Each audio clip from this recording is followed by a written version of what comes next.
Hi guys! Welcome back to my YouTube channel. So gusto ko lang i-share guys, step by step yung process namin sa aming request for refund sa aming pondo na kinuha na hindi na namin talaga tinuloy.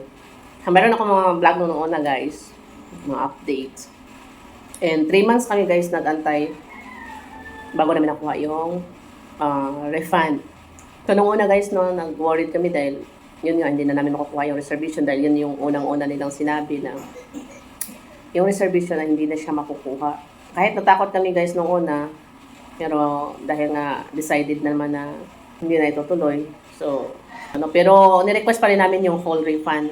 So, syempre, namin guys, kinulit namin yung lahat yung resibo, piniprint ko kasi nasa email lang naman yun dahil online banking kami nagbabayad. Resibo at saka yung request for refund letter. Ang request for refund letter guys is yung doon mo isusulat lahat yung reason mo kung bakit hindi mo na itutuloy yung pondo mo. So, it's just before naman, before ka nag-down nun, tinatanong nila kung ano yung source of income mo. So, yun nga ang reason sa work minister.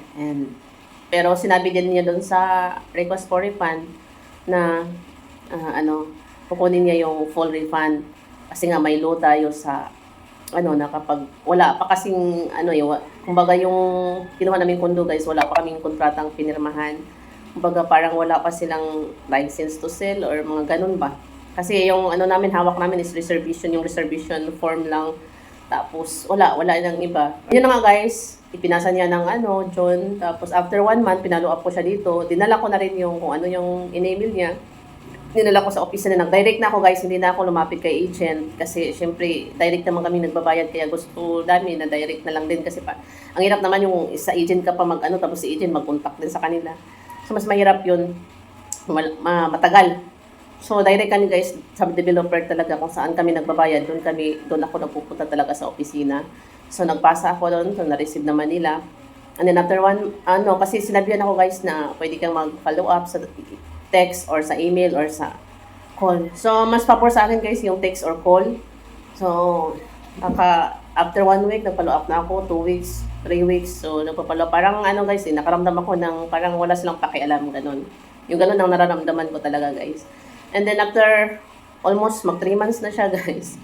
So, nagsulat ako guys, Tagalog yung sulat ko. Talagang Tagalog, no? Yung parang binibigyan ko na lang, nagdemanda ako guys na ang hirap na magbalik-balik ako doon. So, wala man lang akong update. Kung tatawag, wala namang sinasabing update. Parang ganun ba, nag-iintay ako sa parang wala. Ganun. Tapos, ang hirap pa sa akin, pupunta doon mismo sa opisina nila guys. Kasi siyempre may mga bata ako. So, talaga siya. Di madali sa akin yung magpa-follow up na pupunta pa ako doon sa tapos wala naman ako nakukuhang update na hantay ako ng 3 months or 1 year pa So, walang ganun.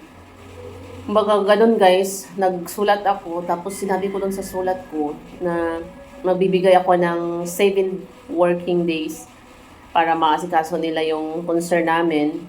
At kung hindi pa rin sila magbibigay ng sinasabi ko doon na papipilitan ako talagang i-complain sila sa DSUD, DSUD,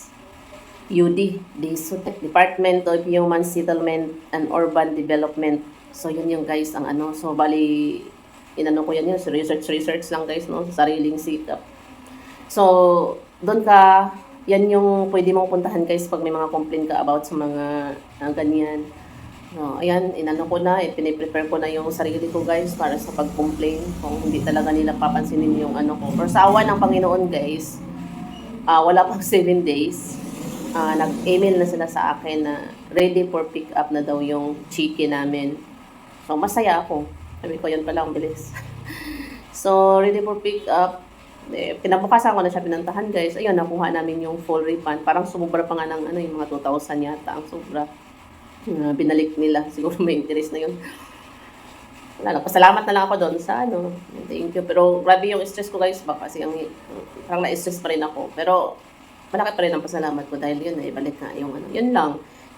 So yun lang ang aming experience guys doon sa aming request for refund. So ayun, nakuha namin ng full refund, may sobra pang konti. So yun lang ang ginawa namin. Thank you for watching. Bye bye.